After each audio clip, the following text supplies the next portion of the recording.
I recently finished a 140-mile through hike of the Rota Vicentina in Portugal, and I wanted to show you exactly how I packed my bag for the entire trip. Let's go.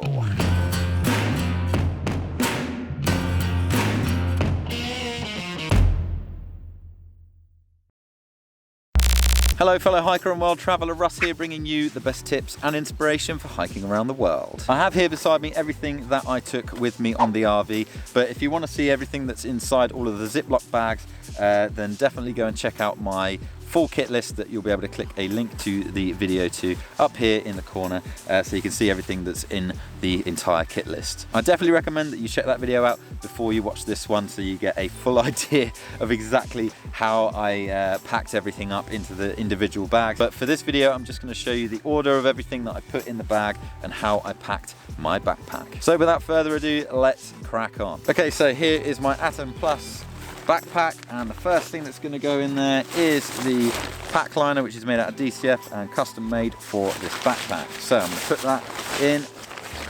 It's going to go in with the poppers on either side, and I start with the backpack facing away from me. So that's the DCF pack liner in.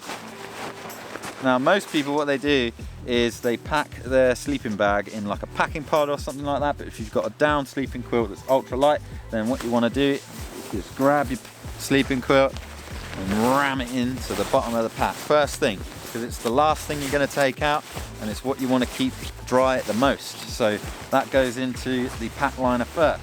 So that's the sleeping quilt in, and putting that in first, all the things that you put in on top of it, well, the quilt will actually fill up all of that negative space, allowing you to pack more and pack more efficiently. So the next thing that's going to go in is the tent. Now this is a really small tent, weighs about 400 grams. But I really wanted a small tent because I wanted to be able to fit it on the inside of my pack, no problem. So in that goes towards the back of the backpack. Okay, next up that's going into the bag is my little clothes bag that's really small, just a few little bits, and that goes in front of the tent.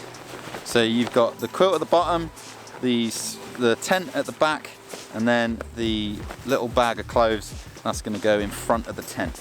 Okay, next up is going to be like my dinner kit. So that's all of the food that I'll be having in the morning and in the evening. So I won't be using that throughout the day, so that goes in on top of all of that stuff, and that kind of creates like a flat separation between what I've already put in. Next up, we're going to put in my mist kind of stuff, and generally I'll be using that in the evening. Everything else I'll take out of that in the morning and put on the outside of the pack, but that's what's going in next. Next up is my electronics bag. That's got my camera, it's got my charger and everything. I mean, I'd have the camera out in my hand most of the time, but you know, that's just going to take everything that's in there anyway, so I'm going to plop that in next, and I'll just screw it up just kind of like that, and then put that in front of the mist.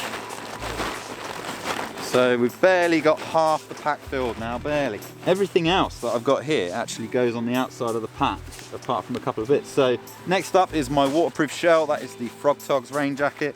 That's just going to kind of stuff in around the side of all of that stuff, like at the front. The last thing to go into the pack is my Patagonia micro puff, and that's going to sit on the top, because if I get a bit chilly or if it starts to rain, at least then I've got my my insulation layer and my waterproof shell, and I can just grab those out of the pack, no problem. So that's everything that's going in the pack, inside the pack now. So what I'm going to do next is pop the poppers, little snaps on the pack liner. I'm going to do the side release buckle clip up and then scrunch that down. Then I'm going to do the snaps that are on the outer pack, the main backpack itself. I do the buckle clip up first, get that nice and neat like this, and then once the buckle clip's done, I then roll that down so that it looks like that, basically. It's basically a giant dry bag. That's what this pack is, but because it's not seam sealed, that's why you need the pack liner. So it's all just stuff that's going on the outside of the pack now. So I'm going to get the Y strap here, and I'm going to do that up nice and tight, and there she is. That's basically everything that's going on the inside. It's really tiny, absolutely tiny. Okay, so next up, let's do the front pocket that's going to be in here. What goes in there? So the first thing I'm going to put in to the front pocket is my sit pad.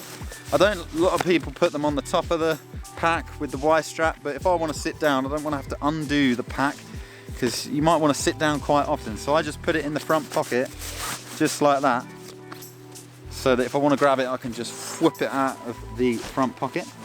Next up that's going in there is going to be my poop kit, because if you need to do your business, you don't want to be going inside the backpack and wasting loads of time trying to find the thing.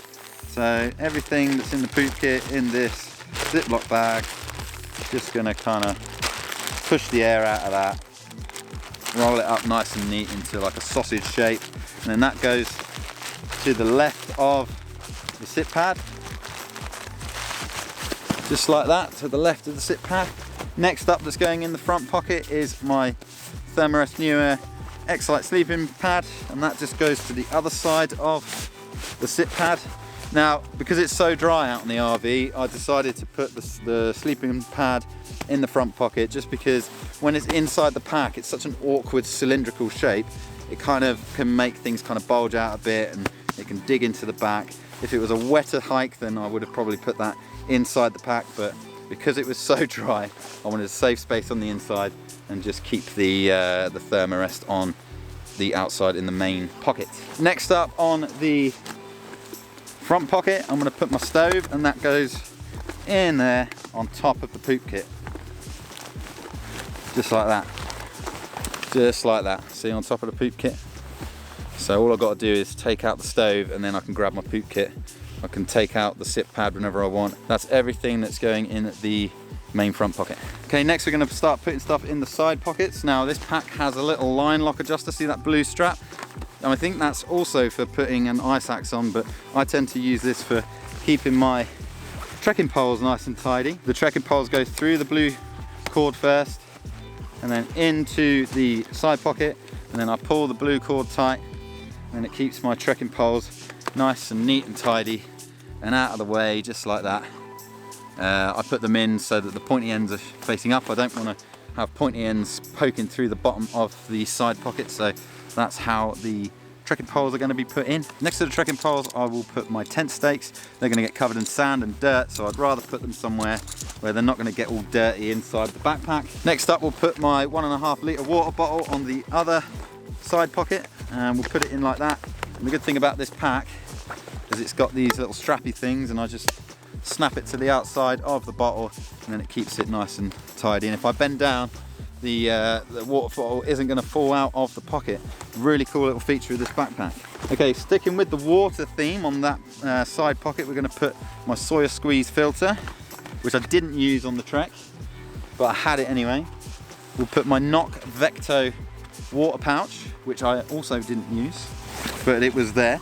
Also in the side pocket, we're going to put my reusable rubble sack. I prefer to use a rubble sack over a cheap plastic bag, because these things, you can reuse them. You don't have to keep throwing away. You can just chuck all the stuff out of them and then reuse the rubble sack as needed. And we'll put that either next to the water. Yeah, put it next to the water filter. So that's in there. Okay, we're going to turn the pack around now, flip it around.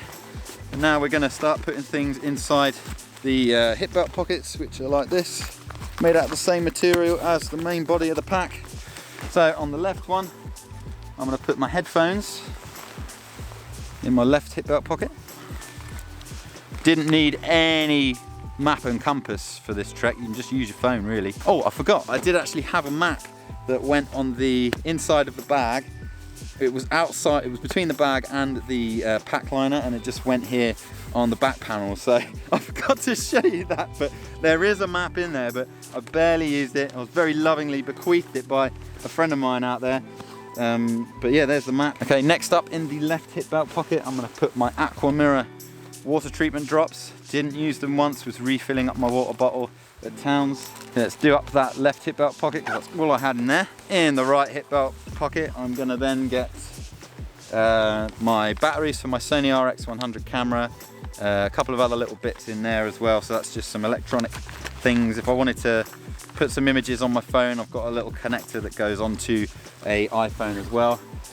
Then I'm going to put my headlamp in there, that goes into the right hip belt pocket as well. So if I want to whip that out, if I find that it's getting dark quick, I don't have to hunt for it at all. So There you go, that's the 2 hip belt pockets done. And last but not least, in this backpack, I am gonna put my snacks that I want to eat throughout the day. This is just an example, I'll probably have more in there. That's gonna go in the bottom pocket, just like that. There you go. And anything else I want to put in there. More snacks as well, they can go into the right shoulder pocket, just like that. So if I want to chomp on something, I've got those to hand. And last but not least, the final thing, the pièce de résistance, is my iPhone. That is now going to go in the left shoulder strap pocket, just like that.